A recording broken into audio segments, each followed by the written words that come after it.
আমার আগ্রহের শেষ নাই। আর আজকে আগ্রহ হচ্ছে এই গাছটা নিয়ে জানার জন্য। তো এই গাছটা নিয়ে কি আমরা জানতে পারি? মামুন, তুমি কি বলতে পারবা এই গাছটা নিয়ে? কবে যাব ফিরে মেঘনা নদীর তীরে, আমার তিতাস নদীর তীরে। আমি জানতে চাইলাম এই গাছটা নিয়ে, আর আমি শুনলাম একটা গান। কেন মামুন? কারণ হচ্ছে এই গাছটা দেখলে আমার ছেলেবেলার কথা মনে পড়ে।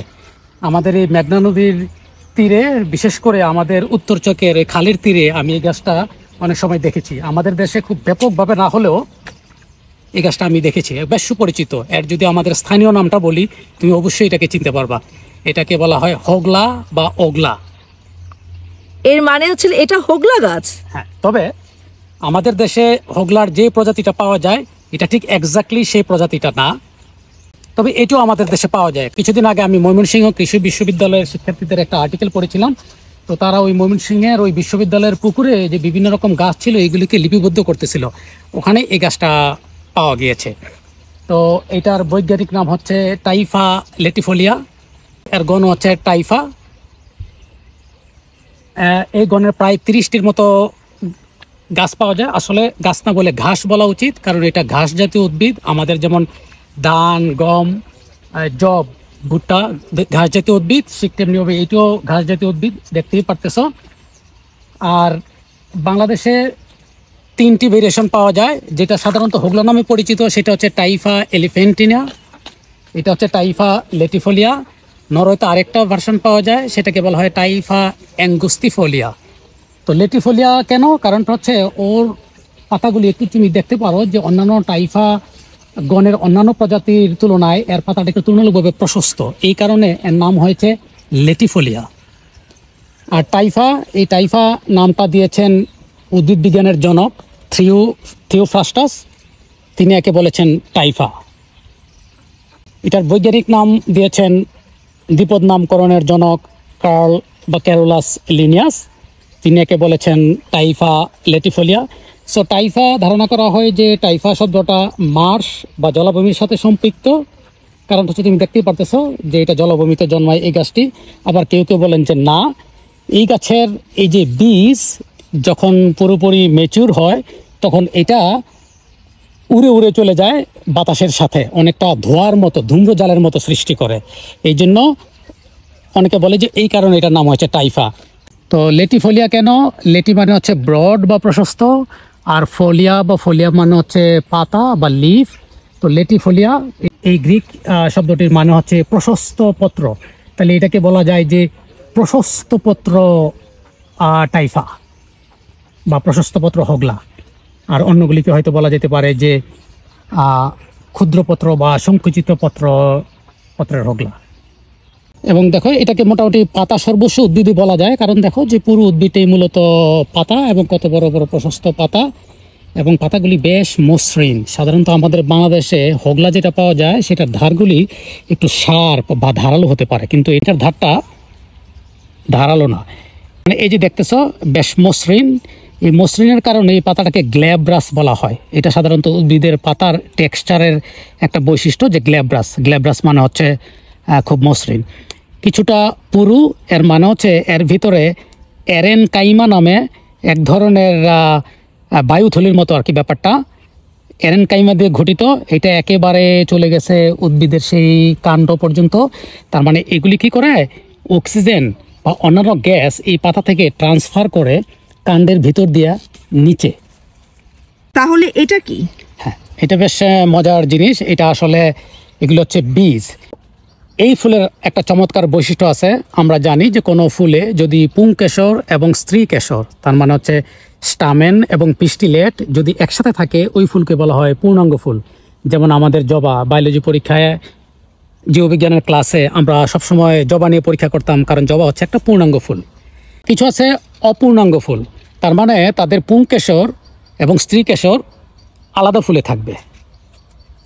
তো তাদের মধ্যে আবার অপূর্ণাঙ্গ ফুল আবার 2 ধরনের হতে পারে, যেটাকে বলা হয় যে ডায়োসাস, তার মানে ওখানে হচ্ছে যে পুংকেশর এবং স্ত্রী কেশর 2টা ভিন্ন ফুলে থাকবে, অথবা 2টা ভিন্ন উদ্ভিদে থাকবে। তার মানে ওই উদ্ভিদের কিছু হয়তো পুরুষ গাছ হবে, কিছুটা মেয়ে গাছ হবে। কিন্তু টাইফালোটি ফুলের বৈশিষ্ট্য হচ্ছে এই যে দেখো, এইটা হচ্ছে আসলে পিস্টিল বা এটা হচ্ছে আসলে স্ত্রী ফুলের অংশ, আর এইটা হচ্ছে পুরুষ ফুলটা, এবং এরা একসাথে সজ্জিত থাকে, মাঝখানে কোনো গ্যাপ থাকে না। তো এই গাছটা চিনার একটা চমৎকার বৈশিষ্ট্য হচ্ছে যে এরকম, এর পুরুষ ফুলটা থাকবে স্ত্রী ফুলের ঠিক উপরে, এবং পুরুষ ফুল থেকে এই পরাগরেণুগুলি এই যখন এই যে গর্ভকেশরের উপর পড়ে, তারপরে যখন ধীরে ধীরে বীজে পরিণত হয়, তখন এটা ধীরে ধীরে তুমি বলতে পারো যে মারা যায়, অর্থাৎ এটা বিচ্ছিন্ন হয়ে যায় এই ইয়া থেকে। তুমি যে দেখো, এর মানে হচ্ছিল এখানে পুরুষ ফুলটা মারা গিয়েছে। হ্যাঁ বলা যায় কিছুদিন পর এটা পড়ে যাবে আসলে। এই দেখো এখনই পড়ে যাচ্ছে। তাহলে এখন এটা রইল কি স্ত্রী ফুল, বা মেইনলি এটা এখন বীজ। আরেকটা মজার ব্যাপার যেটা ক্লিয়ার করা উচিত, সাধারণত ফুলকে স্ট্রাকচারের দিক থেকে ফুলকে দুই ভাগে ভাগ করা যায়। কিছু ফুল হচ্ছে সিঙ্গেল ফুল বা একক ফুল, কিন্তু এখানে কিন্তু অসংখ্য ফুলের সমাহার। কিভাবে বুঝবো? হ্যাঁ, এটা যদি আমরা আরও কিছুদিন আগে দেখতাম তখন ব্যাপারটা আরও ধরা পড়তো। তার মানে এই যে এখানে আসলে অসংখ্য ফুল, এই জন্য এটা একক পুষ্প না, এটাকে বলা হয় পুষ্প মঞ্জরি বা ইনফ্লোরেসেন্স। সাধারণত অধিকাংশ ছোট ছোট ফুলের যেখানে অনেকগুলি গুচ্ছাকারে থাকে, সেই ধরনের পুষ্পবিন্যাসকে বলা হয় ইনফ্লোরেসেন্স। তার মানে এটা একটা ইনফ্লোরেসেন্স। জবা একক ফুল, জবা ইনফ্লোরেসেন্স না, এটা ইনফ্লোরেসেন্স। তো এটা যখন পুরোপুরি ম্যাচিউর হবে গ্রীষ্মের শেষের দিকে, তখন এটা পুরোপুরি ডিসইন্টিগ্রেট বা স্প্লিট হয়ে যাবে। তখন অসংখ্য ছোট ছোট, হয়তো 5 থেকে 10 মিলিমিটার দৈর্ঘ্যের এই ফুলগুলি বাতাসে উড়তে থাকবে, উড়ে দূর দূরান্তে চলে যাবে এবং বংশ বিস্তার করে। তবে এটাই কিন্তু আর বংশ বিস্তারের একমাত্র উপায় না, বরং এটা আরও দ্রুত বংশ বিস্তার করে। এখান থেকে হয়তো দেখা যাবে না, কিন্তু তুমি যদি দেখো ওর গোড়ায় দেখা যাবে যে এক ধরনের লতার মতো, ওর গোড়াকে যদি তুমি টান দাও দেখা যাবে যে মাটির নিচে অনেকগুলি লতার মতো, ঠিক যেন কচুর লতির মতো ছড়িয়ে আছে। সেগুলিকে বলা হয় রাইজোম। এই বাঁশ বা এই জাতীয় উদ্ভিদ সেগুলো রাইজোমের মধ্যে গ্রো করে। তার মানে তুমি যদি ওই রাইজোমের একটা অংশ কেটে অন্য জায়গায় লাগিয়ে দাও, দেখা যাবে যে আবার দ্রুত বাড়তেছে। এটা বেশ ব্যাপক বর্ধনশীল একটি ঘাস। তো এই মাটির নিচে থাকে রাইজোম, ওই রাইজোমের মধ্যে থাকে শিকড়। এর মানে হচ্ছিল এই গাছটা অনেক লম্বা। হ্যাঁ, মজার ব্যাপার হচ্ছে, হ্যাঁ অনেকে বলে তুমি দেখতে দেখা যাবে যে একটা রাইজোম আরেকটা রাইজোমের সাথে জড়িত, ওই রাইজোম আবার আরেক রাইজোমের সাথে জড়িত। এটা বেশ অনেক কয়েক মিটার দূরেও বিস্তৃত থাকতে পারে এটার স্ট্রাকচার। আমি জানতে পারি কি এই গাছটি কি কাজে লাগে? হ্যাঁ, তুমি বরং প্রশ্ন করতে পারো যে এই গাছটা কি কাজে না লাগে বা ওর কোন অংশ কাজে না লাগে। কারণ এটি হচ্ছে প্রথমত আপাত মস্তক একটি এডিবল বা ভোজনযোগ্য উদ্ভিদ। তার মানে সঠিক সময়ে তুমি এই গাছের গোড়া থেকে শুরু করে পাতা পর্যন্ত সব কিছু খেতে পারবে। যেমন এখান থেকে যখন কাণ্ড থেকে যখন কচি অঙ্কুর গজায়, সেগুলো তুমি খেতে পারো সালাদ হিসেবে বা আচার বানিয়ে। এর যে পরাগরেণু, এখন তো তুমি হয়তো পরাগরেণুটা দেখবে না, যেটা আমি বললাম, সেই পরাগরেণু থেকে হলুদ রঙের গুড়ির মতো, দানাদার গুড়ির মতো জিনিস তৈরি হয়। সেটা বিভিন্ন রকম সন্দেশ, ফিরনি, পায়েস এগুলিতে তৈরিতে কাজে লাগে। এমনকি স্যুপকে গাঢ় করার জন্য তুমি ওই পরাগরেণু ব্যবহার করতে পারো, দেখতে হলুদ রঙের। আমাদের বাংলাদেশে চরাঞ্চলের অনেক লোকেরা এই হোগলার জাউ বা পায়েস খেয়ে থাকে, তারা কেকের মধ্যে দিয়ে থাকেন অনেকে, বেশ চমৎকার। শুধু তাই নয়, এমনকি এই যে এটা যে এখন বীজ আকারে আছে, এটা যখন আরেকটু ম্যাচিউর হবে বা পূর্ণাঙ্গ হবে, তখন তুমি এটাকে সিদ্ধ করে অনেকটা ভুট্টার মতো খেতে পারবে। তাহলে এ তো গেল এর স্বাদ। তারপরে এই যে বললাম ওর মাটির নিচে রাইজোম, যেটাকে বাংলায় মৌলকাণ্ড বলা হয়, কারণ কাণ্ড অনেকটা মূলের মতো কাজ করে। সেই রাইজোমকে তুমি তুলে একটু চেঁচে পরিষ্কার করে খেতে পারো, স্বাদটা হবে অনেকটা অ্যাসপারাগাসের মতো। এবং রাশার প্রাচীন অধিবাসী, রাশা ইউক্রেনের প্রাচীন অধিবাসী, যাদেরকে আমরা কসাক নামে পরিচিত, এই কসাকরা এটাকে প্রচুর খেত। এই জন্য এটাকে বলা হয়, রাশিয়াতে এটাকে বলা হয় কসাক্স অ্যাসপারাগাস। এছাড়া এই গাছের পাতা দিয়ে, যে পাতা যখন শুকিয়ে যায় তখন এটা দিয়ে দড়ি বানানো যায়, ঝুড়ি, মাদুর, ম্যাট্রেস, অনেক কিছু বানানো যায় এর কাণ্ড দিয়েও সুন্দরভাবে।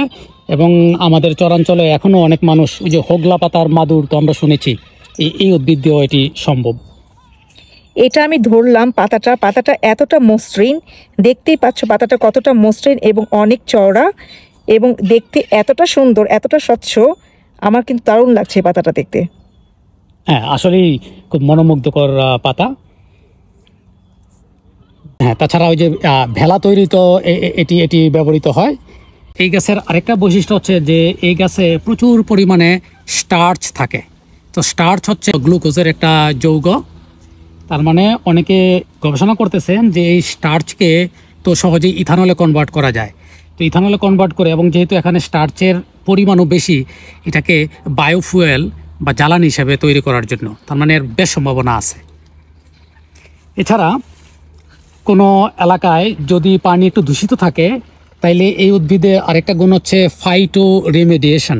ফাইটো মানে হচ্ছে উদ্ভিদ, রিমেডিয়েশন মানে প্রতিকার করা। তার মানে কোনো এলাকায় যদি পানি একটু দূষিত থাকে ওখানে যদি এই উদ্ভিদ লাগানো হয় তাহলে ওই দূষণ মুক্ত করতে পারে এই পানিকে।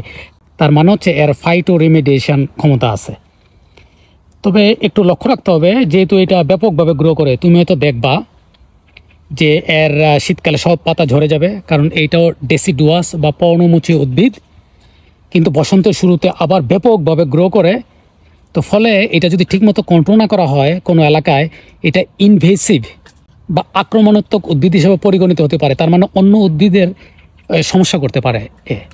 এর মানে হচ্ছিল এই ঘাসটা যেমন অনেক উপকারী, তেমনি খুব সামান্য এর একটু নেগেটিভিটি আছে। হ্যাঁ, খুব সামান্যই আমি বলবো, যদি এটা কন্ট্রোল করা যায় তাহলে এইটা কিন্তু অনেক কাজে লাগানো যাবে। হ্যাঁ, অবশ্যই। শেষ করার আগে এই ঘাস নিয়ে আমরা কি কোনো দুই একটা মজার তথ্য আরও জানতে পারবো? হ্যাঁ, অবশ্যই। এই উদ্ভিদ প্রায় পৃথিবীর সব ভাষায়, বিশেষ করে পৌরাণিক কাহিনীতে এই উদ্ভিদের, এই ঘাসের কথা পাওয়া যায়। যেমন বাইবেলে এর বর্ণনা আছে। তো তোমাকে যদি আমি একটা মজার কথা বলি, মধ্য আমেরিকার একটা বিখ্যাত সভ্যতার নাম হচ্ছে মায়া সভ্যতা, দ্য মায়া সিভিলাইজেশন। তো মায়া সিভিলাইজেশনের উপর সবচেয়ে যে বিখ্যাত পৌরাণিক গ্রন্থ তার নাম হচ্ছে পপল ভূ। তো এই পপল ভূতে বলা আছে স্রষ্টা পুরুষদেরকে সৃষ্টি করেছেন পারিজাত থেকে। পারিজাত মানে হচ্ছে আমাদের বাংলাদেশি মান্দার বা মাদার গাছ। বসন্তকালে তার চমৎকার রক্তবর্ণের ফুল ফোটে, দেখতে অসাধারণ, কিন্তু গাছটা খুব কাটাওয়ালা।